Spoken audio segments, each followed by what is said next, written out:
In this episode, I'll be speaking with Liz Ellery, a former fashion designer who has transitioned into a web designer and educator. Liz has a passion for helping people connect with their online presence, ensuring that people align with their brands. Her unique ability lies in her intuition and skill in translating her clients' energy to create an authentic visual brand. And on a personal note, I think she's fab. She's helped me tremendously with my website, which I'm really pleased with, and just understanding that when somebody asks me what I do, I don't run onto them for half an hour. I actually know what I do now and how I do it, thanks to Liz and her translating my craziness into actual logical business advice. So, how are you today, Liz? You good? Really good, really good. Just coming back off the back of my 40th week celebrations. So I've had lots of fun times with lots of friends and family. So yeah, it's been a really nice time. Are you feeling slightly jaded? No, I've actually been really excited about my 40th for like a very long time. Yeah, I've been really looking forward to this new decade because I feel like I've done a lot of work, a personal growth work in the 30s. So I'm excited to sort of reap some of those benefits in my 40s. Setting them expectations. Yeah. That's good. That's good. 30s is when it all happens, man, I think. It's almost like that snake shedding its skin kind of feeling, isn't it? Yeah, 100%. Yeah. So what I meant by jaded was, did you drink loads of alcohol and stay up late? I actually didn't. Yeah, I didn't. I had a couple of drinks whilst I was away. I spent a couple of nights in a hotel and a little bit of wine yesterday, but no drunkenness. That was for my 30s. Oh, it's all part of the shedding. I get it. Yes, exactly. Well, we're hitting the ground running. I've been excited about talking to you. I know I said it at the beginning, but you have been very pivotal in getting me to understand what I am as a brand and the self-development coach business in general, what I do, and most importantly, what I don't do. There were many conversations we had where you would ask me a question and then about 10 minutes in, you'd go, right, look, no. And you were hard on me, but you were fair. And we got there in the end, and we've managed to produce a really great website. So what I really wanted to do today was, first of all, introduce you, because people have asked me about the website and I wanted to speak to you about it, and for you to help people understand your process, because I do think it's very unique. It's very, very unique. It's not a process that I've been through before. And I really do feel like I've come out the other side knowing myself as a brand a lot better. So I'm grateful for that. And I wanted to introduce you to the listeners and for you to tell people and answer the first question, which is often the most interesting. How did you become Liz Ellery? How I became me, when I think about my story, and especially when I'm doing like my own website and I'm talking about on the about page, I always start with like at the age 13, I knew I wanted to be a fashion designer. And I sort of did everything to become a fashion designer and live in London. I did it for 10 years. And I was given a book, a personal development book called You Are a Badass. And it sort of changed my life because it made me think I can be and do anything I want to be. And I just saw I was quite narrow visioned with this fashion design thing. I thought, well, I have to do that because everybody around me in my life and my family had the same career their whole lives. And I realized that I could be anything. And that's when I got interested in personal development and learned more about myself, and looking back at your childhood and what I was doing in my 20s, probably drinking a little bit too much and partying, but maybe that is kind of your 20s way. I went on a journey of discovery and took lots of little steps in directions just to see what I was interested in, like professionally, personally. I started thinking, do I want to live where I live? And I used to live in London. I moved to the Cotswolds and I was fashion design. And then I started getting into web design and branding of like people and their personalities. It just sort of went from there. And I think that that's sort of how I formed who I am today. It's been a lot of like career stuff, I think, which I know sounds silly, but like my career feeds a lot into just how I live my life in general, because I think it's such a big part of your life is what you're doing every day. And I wanted to do something that I love. So it wasn't just a 9 to 5 and I leave it there. It encompasses me quite a lot. When you sort of met those people in the fashion industry, you talk a bit about personalities. How did that translate into the whole branding thing? So was it a case of seeing somebody and then seeing how they've represented themselves digitally or brand wise and realizing there was a disconnect there, and you sort of saw that and gave advice or did something? What happened?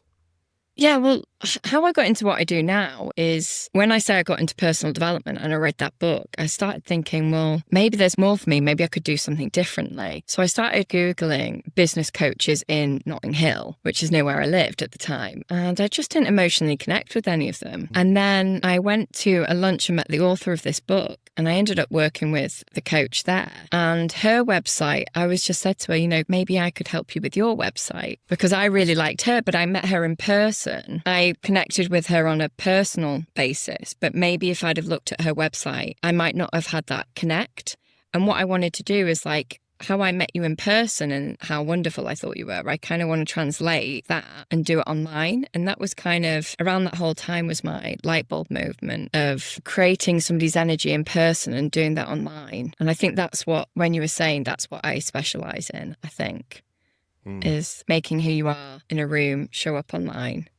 But that's so important because people spend very often thousands of pounds to speak to a quote unquote expert who's going to sit with you and learn about you and figure out who you are and then represent that accurately online. And I think that's exactly what you do. And that is rare. That is very, very rare, because I've met people that clearly have a system. And if you don't fit into that system, then they'll just produce whatever they produce. A lot of their websites look the same. A lot of their copy is the same. A lot of their imagery is the same, and they kind of just rinse and repeat, but put your face in there. And I don't mean that in a horrible way towards anybody else and anyone specifically, but I really felt like there was a lot of time. You spent a considerable amount of time with me in the beginning, just having conversations. And I'll confess, I did wonder what that was about at first. I found it interesting, and obviously me and you get along, so it was lovely to talk to you. But I didn't realize until later how much that was part of the process. You were genuinely getting to know me, good, bad, flaws, all of those different things. And you were trying to understand who I was. And then I remember saying to you, being who I am, I was like, I'd like to see this and I'd like to see that. And you're like, no, I've got a creative process. This is the way I do it. I'm going to sit one night and it's just all going to happen. And I'm like, okay, that's a lot of trust. But that's exactly what happened. And you've never missed with anything we've done. And it's always been a really great process and a little bit witchy, if I'm honest. I'm like starting to look for cameras in my house. I'm like, is she watching me? Like, you are really good at that, I will say that. And it is very unique. And I like the way that came out for you when you met this person. You said, hey, look, if I had gone on your website before, I'm not sure we'd be doing this. And I think the reason I bring that all up and say all that is because I think that is a significant problem when it comes to people branding themselves. I think I'm very aware, because I am very unique, I think, in how I do offer my web design services, is that anybody that's listening now is saying, well, how can I do it without maybe working with you? And the biggest things that I would say about myself is my intuition. I'm very intuitive, and I'm able to have a conversation with you and really listen in to what it is that you want. And I'll ask you those questions, Johnny, where do you want to go in your business? Where are you aspiring to? Like, where are you now? What do you want to do? Who are the clients that you want to be working with? How do you want them to feel when they land on your website? Like, give me, what are your values? And that's when I start designing. And I would say to anybody listening, when you're creating your own website, or if you're working with a web designer, I would really take some time, go on walks, get your journal out, a piece of paper, and start thinking about where you want to go. Because I think one of the things when we were working together, you were doing a lot of coaching and you were wanting to move more into, you were already doing speaking, but you wanted that to be the anchor of your website, I think. And when we kept on talking, you would then, I think, because it's what you've always done or you were doing more of, you would keep on going into the coaching, maybe packaging and offers. And I was like, well, I know that your heart is wanting to go into speaking so you can share your message with more people. So it's knowing what that foundation is when you start your website that you really want it to be, and to not lose sight of that when you're writing your copy. But then really thinking about what it is that you want to help your clients with. And I think that's what you were struggling with. And this is like, I'm a web designer, and it's like, I didn't like my website for the first 5 years of my business. It's like the cobbler's children have no shoes, and you're very good at helping people find their zone of genius, or like what it is. They'll talk to you and you'll be able to find that little nick that's maybe needs to be undone so that they can really realize that potential. And when you're doing your own website and the copy, I think it's very difficult to articulate what it is you do. So I think that was something you struggled with. And I think how we worked together was you did a lot of stream of consciousness, like this is how I help people. And you would write quite a lot of copy, which I think is really good for anybody that's doing this themselves. Not what you said to me. No, I liked it, but it wasn't good for the website. We couldn't put it all on there. So I would say to anybody, figure out how you need to help the people, what it is that they're trying to get to, and then how you think you do it. Write all of that out, like stream of consciousness, write something really big.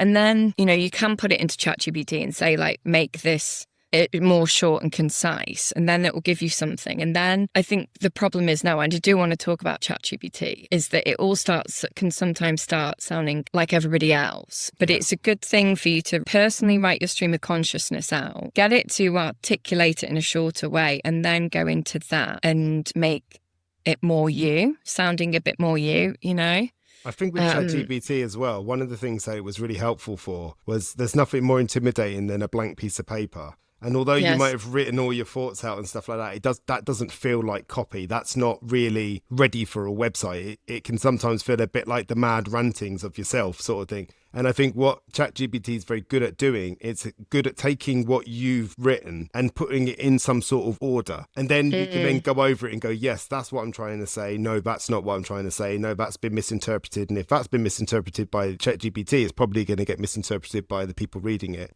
The whole process when it came to working with you was, you're absolutely right. I've always been a coach and I was looking to do more speaking. And there was this analogy of when a plane leaves one airport and lands at another airport, it's always in a state of being off course, and it's only the autopilot that brings it back on course. And one of the roles that you took in that process was that autopilot. I couldn't help but be a coach. That's all I had been. I was trying to venture into the speaking industry a little bit more. I was doing more of that, but I wasn't doing it deliberately, and I wanted to present myself that way. And when we were having those conversations, I was talking a lot about being a coach, and you were going, no, course correct, you're a speaker. And I'm like, oh yeah. And had I been left to my own devices, I would have just presented something and it would have very much suggested that I do speaking, but I'm a coach. Whereas you have reframed that, and I needed that. I very much needed that. And that's part of what you did amongst lots of other things, is that you were my autopilot on that, to keep trying to reaffirm to me, yes, you're speaking, remember. And that was vital to the process, and hopefully, does come across in my website. I think it is getting that anchor for anybody that's doing their website. So for me, I'm figuring it out, like I said, with the stream of consciousness, because it's really difficult to articulate what it is you do. Once you can do that, then you've got the foundation for your website. For me, I know that I really help people translate people's energy when you meet them in person to an online presence that connects with their dream client. So if their dream client lands, it's going to connect. I do that through my intuition. So that's like the crux of what I do.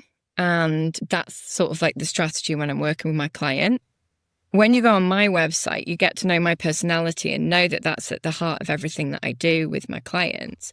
Whereas you might go on another web designer's website and they may talk about, like, I'm not just a web designer, I've worked with strategy and I'm going to get your website seen and like this sort of thing. And that might be their hook and what their zone of genius is. But for me, a lot of my clients, they meet their potential audience members from referrals, because they've got a massive Rolodex of people, because they've come from the corporate life, because I work with a lot of coaches. They've come from the corporate life. They've got lots of people, but they want a website that looks really professional, gets across what it is they do, and articulates that perfectly. So they don't need their website. And it's not that my website doesn't do this. It's not like it can't be found in the search engines and whatever, but I'm not going in saying okay, we're going to have 1,000 people looking at your website because we've done lots and lots of blogs that have all got the SEO perfect and all that stuff. It's like people are going to land on your website and be like, oh, this is my person. This is who I want to work with, because it connects. It's that emotional connection. It's that this person sees me, is speaking to me. They have identified my problem.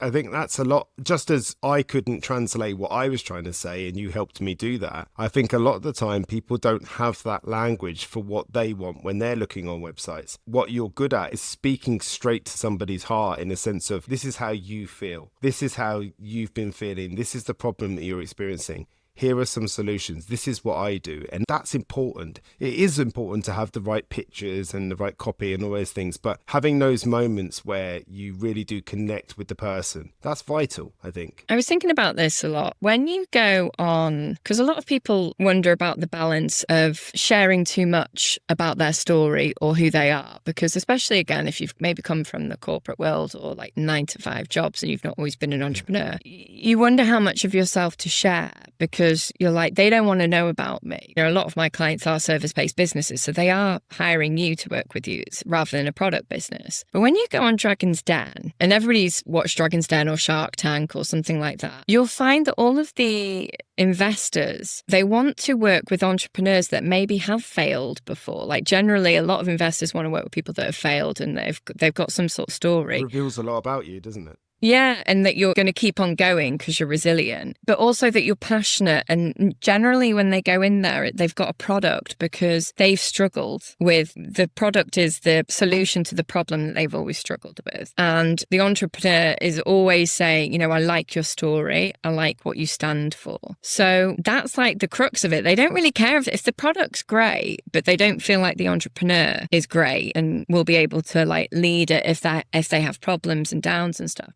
So I see that when somebody comes to your website, they kind of want to be like the investor because they're going to invest in you, like the dragon. Yeah. So they're like, okay, what is this person? Why is this person equipped to help me? Why should they be helping me? For instance, I worked recently with a coach that helps people with burnout. So why would somebody be able to help you with burnout if they've never suffered it? She talks about her story in that. And it's not all like about her, it's about the person's problem, what they're going through and how detrimental that can be for your health and just like your family and your work suffers. And if you don't look after yourself, I'm going to help you before you get to that point. Or if you're going through it, I'm going to help you afterwards. I know where you're at because I've been there. And then she'll share her story. And I think that's the connect piece. A lot of the time I have people that follow me for a while, maybe on social, or they go on my website. And what they always say is like, oh my gosh, you're just like your website, And I think that's it. If they go on your website, they'd feel the same. And you want somebody to feel like that way. So for me, images are really important. I think that you need to have a photographer that understands personal branding and gets your personality across. I would recommend to anybody to do like a little Pinterest board, put into Pinterest, personal branding photo shoots and select some images. And you want images that make you feel engaged and that you connect with somebody. So if you are, I keep on saying the corporate world, but that's like the example I'm going to go with on the podcast today, is that if somebody's come from that world and they actually don't want to be super corporate anymore and they want to be a bit more relaxed, and that's sort of their selling point, because that's why people like working with them, is they can be professional, but they're actually a bit more relaxed and laid back. So they shouldn't, in their photo shoot, have themselves in a suit all the time because that's what they were like. You should wear more relaxing clothes. Whereas I'm just working with somebody at the moment and she loves wearing a blazer and a shirt, and that's just how she likes to show up. It makes her feel professional when she's with her clients. So that's what she should be wearing in her photo shoot. Why am I smiling? I feel like this is a little bit of a... So Johnny's laughing because Johnny was like, I'm going to do some suit pictures. Or I think when we were working on your corporate page, because you were going to be doing corporate speaking and coaching, you were talking about getting a suit and you wore it and it was a lovely suit. I think it was just very different to some of your other photographs. And I don't know if I connected with the shoot. You're being very kind. This is not how she told me. I am quite blunt. I'm not going to be as blunt on this podcast as I am with you on our Zoom calls. You never had a problem with this photography. You loved I work a lot. Oh, the photographer's amazing. Yeah. And she's a great photographer, but it was just that brief. I don't know. I think it speaks to the fact that when people come to talk about themselves on a website or present themselves, there's a certain level of insecurity that comes up and there's a certain level of self-doubt that comes up. And I think that it's very tempting then to overdo it like I did and say, oh, we're going to be doing a corporate page. My definition of corporate is people in suits and these sort of things. And I went 100% down that line of thinking. And you were like, oh, we should have chatted this for a bit. Yeah, we use some other photos and stuff, but I don't know if that's who you are. And I don't know if that really complements the message that you're trying to send. And I feel that's important. And I'll share that. And I don't look at it as a mistake because it wasn't a mistake. The pictures are great and they come in handy at times, but I think that just speaks to when you have clients, when you're, say, the people listening now who have got a business and they are trying to think about how they're going to represent themselves online, you will have insecurities and things that come up for you. This is why it's important to have someone to challenge those lines of thinking. And you will defend it because you are being insecure and you are thinking, oh, some suit pictures is what I want. That's what everyone else is doing. That's what I should do. But there's the difference. Liz isn't trying to do what everybody else is trying to do. She's trying to get it right for you so that you show up as yourself authentically and you don't blend in with the background and the crowd and everybody doing what everybody's doing. She's trying to say, okay, this is who I am. This is what I do. This is how I do it. This is how I want to show up. When you, like you said just now, when that person meets you, they go, you're exactly like I thought you would be. How reassuring is that as a feeling? And that is why people hire me. Just before we got on this call, I was doing and I'm very authentic with how I show up and very me. And sometimes I think, oh, is it super professional? I remember somebody, again, one of my corporate clients, I think I signed off my emails to her like with a kiss, which I do with all my clients. And she was like, that was actually one of the reasons why I hired you, because I really liked that you were friendly and you had that. But just before our call, I'd done a presentation all about intuition and how to grow your web design business for a web designer summit. And at the end of it, so I'm very cheesy. I can be very cheesy. And at the end of the presentation that I gave, I said, I hope you enjoyed the talk and it's been so nice to be with you. Bye. And then I did a little kiss, with your hand. I went like this. And then I was like, oh God, that's so cheesy. And I just showed my friend and I was like, oh, that's awful, isn't it? I shouldn't put that in. She goes, but Liz, that's so you. You should keep that in. And I was like, are you sure? You sure it's not a bit too cheesy? And she was like, no, it's really sweet. So I kept it in. And the thing is, I'm not going to be for everybody. And somebody might absolutely not want to work with somebody like me. But the person that's going to work with me is going to be my person. And I think because my branding is so very me, I attract people that like that. So all of my clients are so nice and I really gel with them because I like that. Now, one of my really good friends who's a web designer, very successful too, I think she would never do the kiss thing. And I think if her clients were overly friendly with her, she likes it to be much more like, not that I'm not professional, but how you probably deem professionalism. And it's just like, that's lovely, great, thank you very much. Put your about copy here and do this here. Whereas I'm like, so what's your story and what was your childhood like and what are your passions? My other web designer friends would never ask that sort of stuff. And then they get clients that they really like. Yeah. And I think that's when you're more authentic on your website, you attract the sort of people that resonate with how you write your copy. And I think when you are writing your copy, again, when you've come from a 9 to 5, you probably think it needs to read a certain way, but you've left your 9 to 5 because you didn't like the way that things were run, perhaps. And the people that you're going to be speaking to that are going to read your messaging, they're probably disillusioned with it all too, and they want a bit of humanity. Whether that looks like you being a bit more passionate and fiery or you being a bit more blunt and to the point, which I think is you're very to the point, aren't you? You're like, no bullshit. I try to be. Yeah, so that's like how your copy comes across. And people are like, I like this guy. He's not going to mess me around. He's not going to tell me what I need to hear. He's going to get to the crux of it. Well, quite often in my experience as a coach is people don't come to you when the problems start to surface. They come to you way, way further down the line than that. And during that time, they've created all of these little stories and narratives that they've accepted and unaccepted at times so that they can carry on, so they can function. But they rarely want to deal with the actual problem. And what I hope I do and what I've seen that I do is I help show people what the real problem is so we can come up with the real solution. Now, as a business, how do you present that? That's really difficult to present. And I used a lot of words that were quite babbly and quite talky because I didn't know how to say that in copy. I didn't know how to represent that in imagery. I didn't know how to present that on a website, let's say. And one of the things that you did as well was you got me to use my name a lot more, Johnny Lawrence. Oh, yes. Instead of the self-development coach, because you felt that disconnected me. And there was an accusation that I was hiding behind that a little bit. And if I'm honest, on reflection,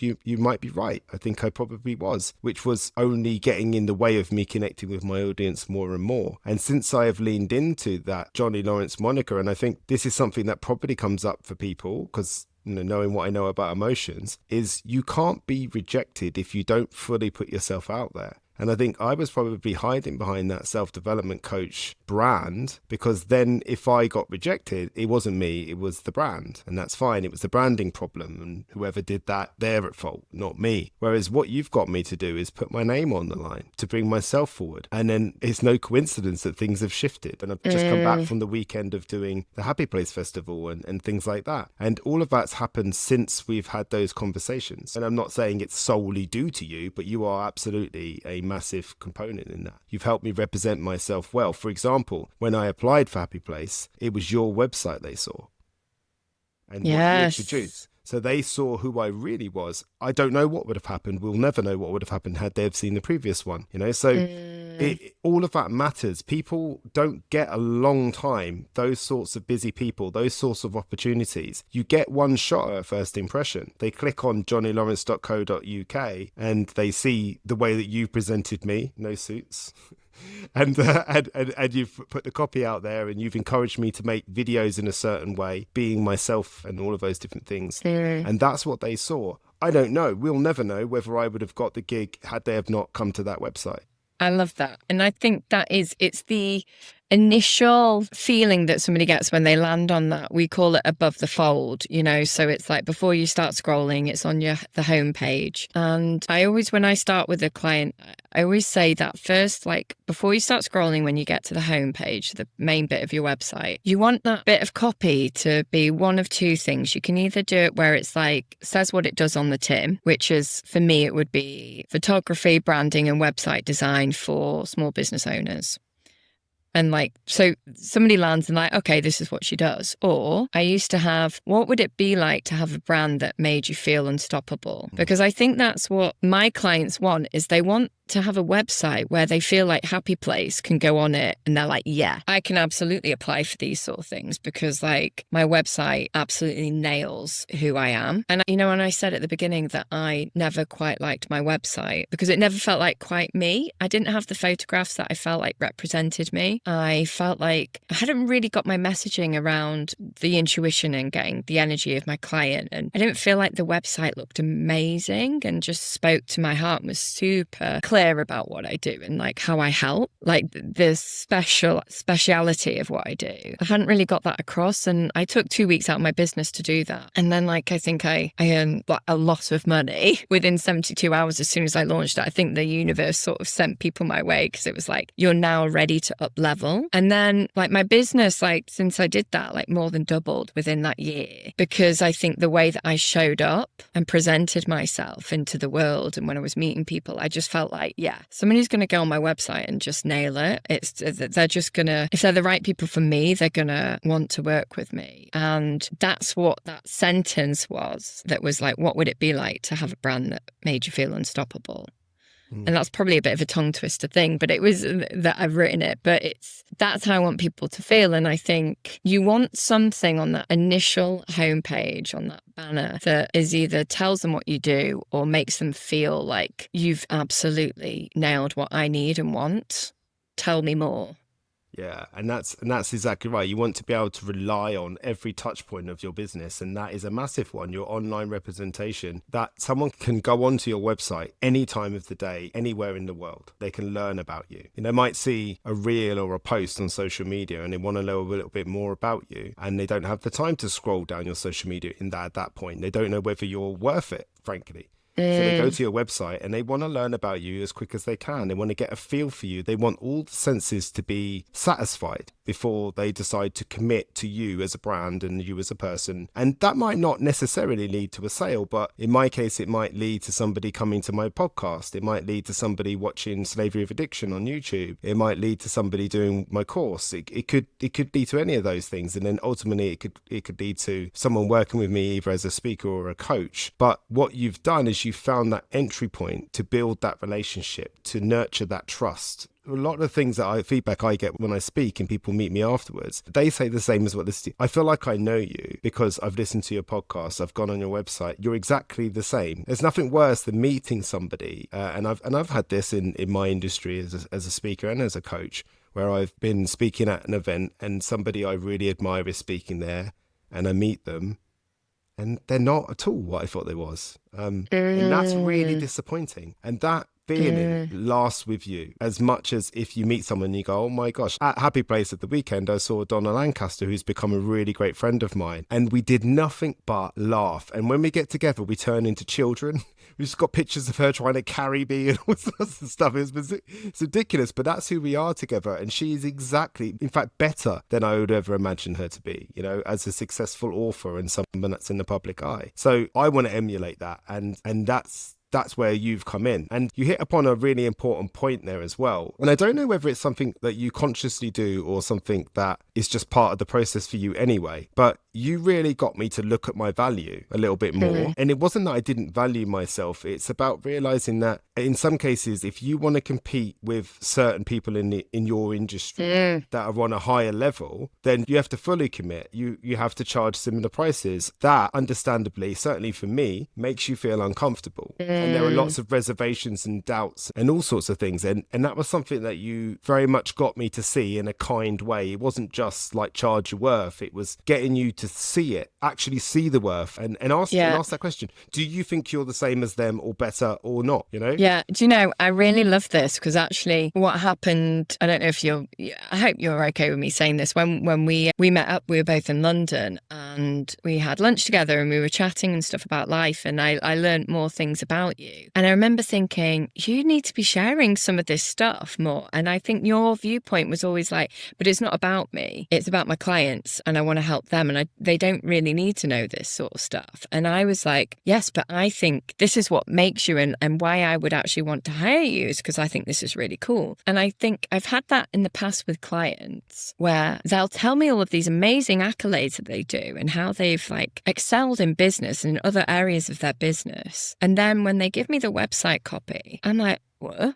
Well, where is that amazing badass woman that like turned up on that call and told me all of these things that you've done? And she was like, yeah, but it's not really about me. I don't want it to make it about me. It's about them and how I can help them. And like, yeah, but they're going to hire you because you've achieved these amazing things at different ages that other people might not have done it or you know, and this woman, and then like I helped forge her copy so that we would say the accolade and then it would be like, and because I've done this, that helps me, you know, I've done this, this and this, which helps me with people that are in a transition in their life because she's gone through 5 transitions that she's just listed. Or like, if you want to grow your business, I can help you because I've, in my previous career, grown a 7-figure business. And I didn't start that business until I was in my mid-30s. So I'm proving to you can go back to college when you're 35 to learn a new degree as a dentist, this woman was. And she was a dental assistant. She went to university, trained to become a dentist. It was a long process and then built a 7-figure business. And now she's a coach. And I'm like, you're not saying any of this in your thing. I'm like, that's why I want to hire you. And people are just like, yeah, but I don't want to like be braggy. And I'm like, this is the place to brag because this is like why people want to hire you. And it's like, also what Sharon says as well. Someone that we have in common, Sharon Lawton, she always says, you know, it's not bragging if it's true. yeah, I love that. So he always says it's not bragging if it's true. But no, it's interesting because now I've seen coaches that are claiming that they're going to help you become a high performer. And then they're not a high performer. Yes. They're not doing any of that stuff. They want to say that they are and they want to act like they are. And again, they'll go off and they'll get the photographs and they'll get the copy and stuff, but they're not living that. They don't know what it means or how it means to be a high performer. And the irony of being a high performer is I didn't realize that I was a high performer because I never felt like one. But here's the thing, high performers don't, because you're always pretty tired, to be honest, because you're always performing at a high level. And it means looking after yourself physically, looking after yourself financially, looking after yourself emotionally. All of that's quite draining and time consuming. And it's very easy to represent that online through imageries and stuff, but it's not true. And that's the difference. What you're doing is you're taking people that are high performers but don't feel like it, and you're saying but you are, and you're showing them and you're representing that in the right way, whereas others are, I struggled to say it but I think it's probably true, not being truthful, not being honest, not being authentic or genuine. And that's what you're doing. You're tapping into that and you're saying, I'm building what I feel is a representation of who you are, and when they meet you, you will confirm that. Whereas a lot of the time people perhaps build this website and then when people meet them, they're not like that at all. And their first feeling when meeting that person is disappointment, which Yeah. is not a nice emotion to experience when you meet somebody. I remember once one of my friends was about to hire a coach. It was like a 6-figure investment, and I was a bit like, woomph. So I then researched the coach she was going to work with, and her website was so different to her Instagram. It was so incongruent because she was like total hippie on her Instagram, and then she was in like these corporate suits and just sort of like the arms crossed and like, yes, I'm going to help you do this. And then she's in like floaty dresses and spiritual like face painting and stuff. And I just think that it was too different for me to have that connect. It felt like a disconnect that didn't quite work for me. And inconsistency builds trust, doesn't it? Yeah. It's a trust building thing. You want every touch point to feel the same and to feel like it reassures you. And if it doesn't, then it can create doubt instead, which is a bit of a problem. What I was looking for on that answer for the financial thing, and I suppose I'll probably put the question a bit more directly, and it's like, so you went from charging what you were charging at the time to then all of a sudden earning a lot of money. And I imagine that's because you increased your prices and you started charging what you've translated to me as charging my worth and all of those different things. What was the turning point for you there? What was something that you had to realize? Because I know there'll be people listening to this right now and they will know deep in their heart that they probably should charge more than what they're charging for their service, but they just can't do it. And you are good at understanding why that is and helping people get over that hump. What's your sort of thoughts and guidance around that? It's actually quite funny. I didn't actually struggle so much with how much I was charging. That is funny. Yeah, because at the beginning of my journey, I worked with this coach, and because I'd read that book and the woman was in it was saying, she'd struggled until she was in her 40s financially. And she made this decision that she wanted to get rich. And it doesn't mean that you're a bad person, but she knew that it would give her more freedom in her life. And she decided to get coaching. So she was a massive advocate for coaching and how coaching changed her life because it got her to feel uncomfortable, be brave, do things that she might not have ordinarily done on her own. That's why you hire a coach. That's why sports people hire a coach, to improve them. And I hired a coach. It was a third of my annual salary at the time. I got a loan. It was a big investment, but I reckon that she's brought in well over 200 grand into my business through referrals, and the people she's referred me to, they've referred people to me, and it's like been this great spider's web thing of it. Now, at the beginning, I wanted to charge 2,500 for my product. And she said, double it. I was like, oh, I can't. She goes, right, 4.5 then. You're not doing it any less than that. And without having, if I'm somebody I've paid a lot of money to is telling me to do that and that people will pay it, they will. And then first month of business, I earned my half yearly annual salary. So more than I paid her because she told me. And if I'd have gone in with the lowest price, I wouldn't have made that much money. But like 3 people straight away were willing to pay it. And that was out of my comfort zone. And then steadily over the years, I've increased it and it's now more than that, but not hugely more considering it's been 8 years, because I now charge what I feel comfortable charging. I think at some point when I'm busy with other things, like I've got a course now and other, I think, brand partnerships I might do in the future or events, then I might be more select and increase my price then. But like, the sort of person I want to work with, I feel like it might outmaneuver them to work with me. And I want to work with the people I like working with. Yeah. So I'm comfortable with the pricing that I'm at now. But I think if you feel that what you can deliver is really good and you can help give a transformation to somebody, push yourself to the top of the limit of where you feel that you can go with what you can charge. And then like, I've got a friend, he's like massive hustler guy, bro marketing, very different to me, but he gives really sensible advice. And he says that he increases his prices like by 10% on every project. Or like, wow. And yeah, or something like that, or like I don't know if it's every year, maybe it's every year, maybe rather than every project, but he does these incremental upgrades. And if you're starting at something maybe like, you're offering your services for £500 a year and some people are doing it for £5,000. If you slowly increase it, you're not going to feel too anxious about that bigger increase. But yeah, I would say... the big jump is quite something to do, isn't it? Yeah, like for me to go from 2.5 to 4.5, that probably would have taken me 2 or 3 years. I did it in an instant because my coach was like, nah. Yeah.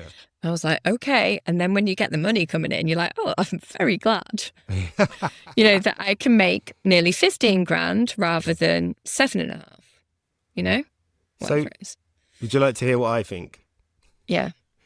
So And I've seen this a few times with people. I think that the mistake that some people make when it comes to charging their worth is they understandably place a focus on what they are getting, the money that they're getting. Oh, that's a lot of money. And they start imagining, even though they don't know, they start imagining the impact that that's having on that person and how that will affect them. When actually the shift, I think, is, and something that you helped me see, and I've seen a lot in other clients, and ironically didn't see within myself, is it's not about what you get, it's about what you give. You're really good at your job, and you have really helped me and my business and helped me get over those very difficult points of anxiety and overwhelm where I didn't have the answers because I wasn't skilled in that area. You are skilled in that area, and you were worth every single penny because of that, opportunities have come up, things have changed, things have moved forward. And it's because you got me to understand that it's not about what I was charging and what I was getting from that. It was what I have and what I am able to give people. I'm able to free them from that anxiety, that overwhelm, and all of those unanswered questions and that stuck feeling. I'm able to do that for them.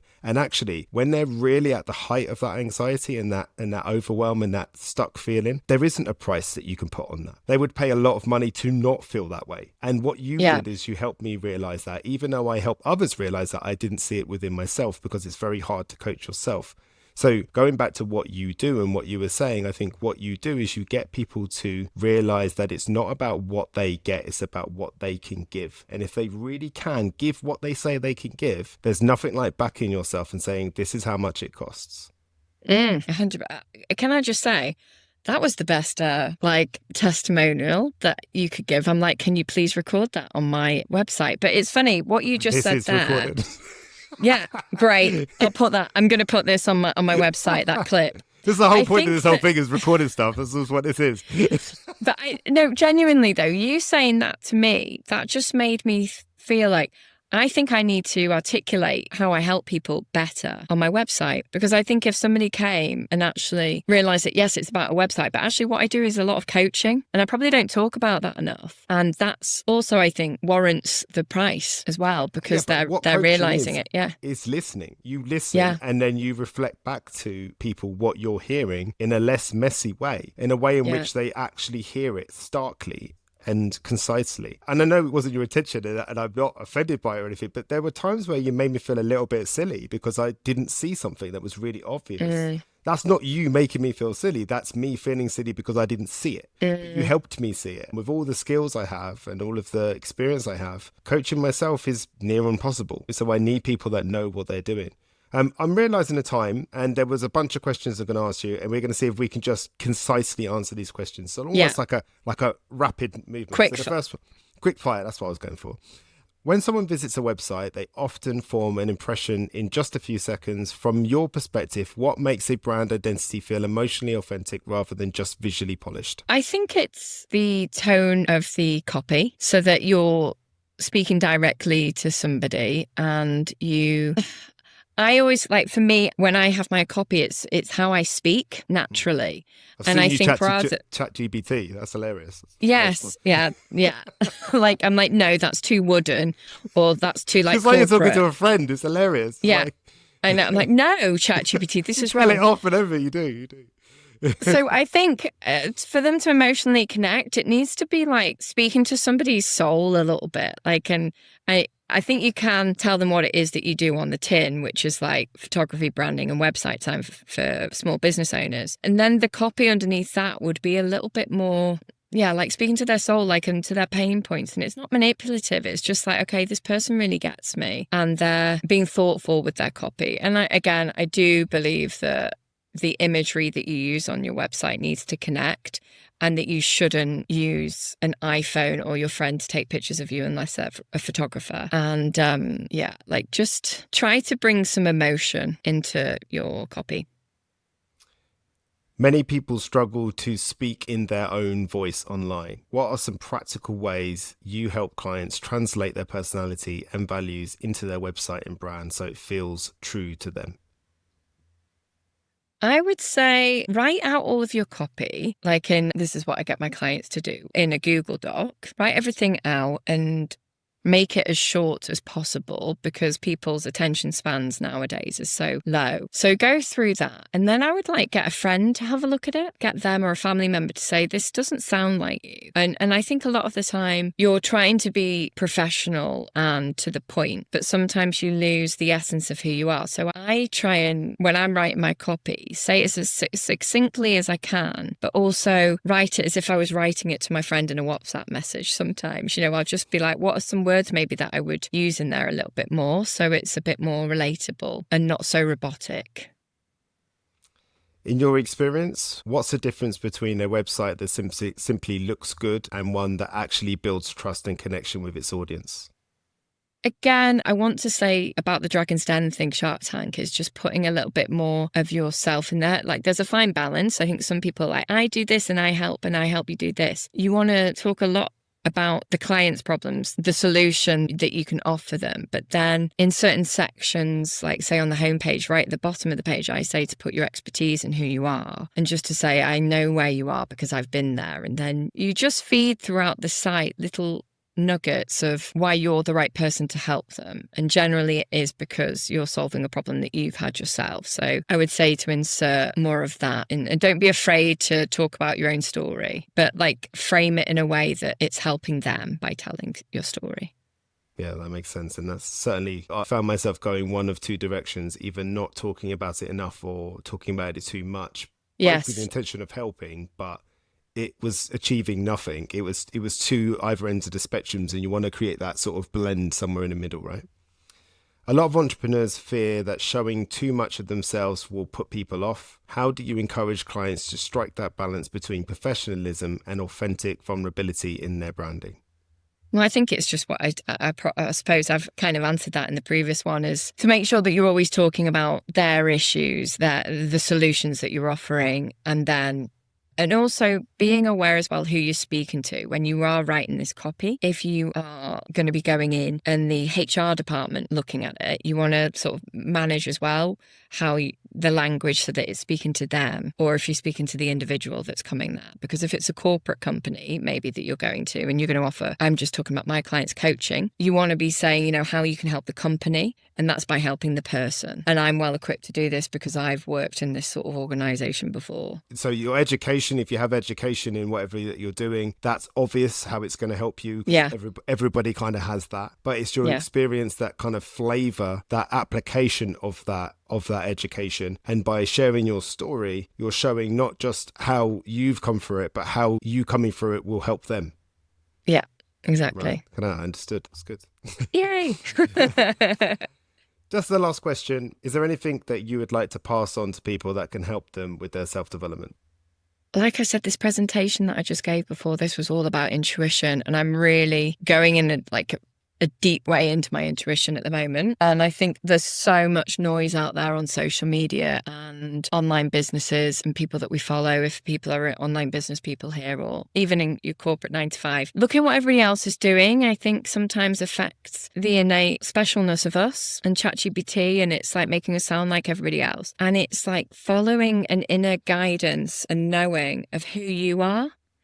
I want people to more intuitively write what it is that they enjoy in their business, what they're good at, the sort of things that they like doing, rather than what some other online person's saying is like, do this because this is going to make you money. But then that's not in line with your values. You need to keep on coming back intuitively to what works for you and start following the nudges more, because that's when the magic happens. And that's when huge things have happened for me. The best things in my life have happened when I follow my intuition. So practice following your gut.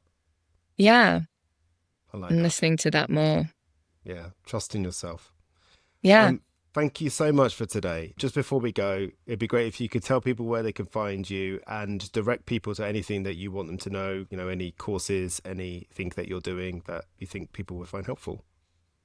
Okay, well, have a look, see if you do think that I sound like myself. If you go to my website, elizabethellery.com, and that's ELLERY.com. And you can follow me at Instagram at Elizabeth_Ellery. And I have just recently launched a course called Design a Life You Love. And it's detailing my journey of how, for the first 5 years of my business, I really struggled with my income. It was very up and down. I'd never had a business before. I was looking at everybody else, what everybody else was doing. As soon as I started trusting my intuition and what worked well for me, everything turned around. I worked on my mindset, raising my vibe, my energy, getting really focused and clear on what it is that I would work well for me in my business and my offer and my marketing. And I distill all of that in 4 modules in this course. And it's getting very clear about what you want for your life, because I think as business owners, we can think a lot about growing the business and like making money or like giving satisfaction. But if our businesses aren't congruent with the sort of life that we want, then it's never going to work. So for me, like, I don't have a big team. It's just me. I don't spend a lot of money on advertising or anything like that because I don't want that. And I like to take a random Thursday or Friday off if I want to and just go work, go sunbathe at my local members club or just do something what I want to do. And I just start thinking about what do I want my life to look like alongside grow my business. So that's what the course is about. So go check that out on my website if you're interested in succeeding in your business and growing it in a way that feels authentic and isn't bro marketing hustle-y, because that's not very me or techie. So you subscribe to getting up at 4 a.m. and doing about 400 things before 9 o'clock? No? Absolutely not. Liz, thank you firstly for today's interview and conversation. I knew that I would not get to them questions. I had to get them in though because I thought the answers would be really valuable, because I knew we'd talk about whatever we talked about. But also thank you for all the help you've given me, helping me have the website that I love, helping me with the course that I put out there as well and all the copy for that, and just generally just being awesome. So thank you for all of that too. And now we're mates. Thank you, Johnny. Yes. Apart from anything, you'll end up with a good mate probably. Yes, well, I already have one. Yeah, well, exactly. Well, listen, sorry, I've been very coffee through this whole episode today, and I'm sorry about that, but this is just after the happy place. I spoke all weekend, didn't stop speaking, and now I'm speaking on the podcast as well, so apologies for that. Thank you everyone for listening today. As Liz says, if you want to find her, all the stuff will be in the description as well, but go and check her out because she's worth every penny and she's absolutely awesome. So thank you for listening to today's episode, and I'll see you next week on another episode of the Johnny Lawrence podcast.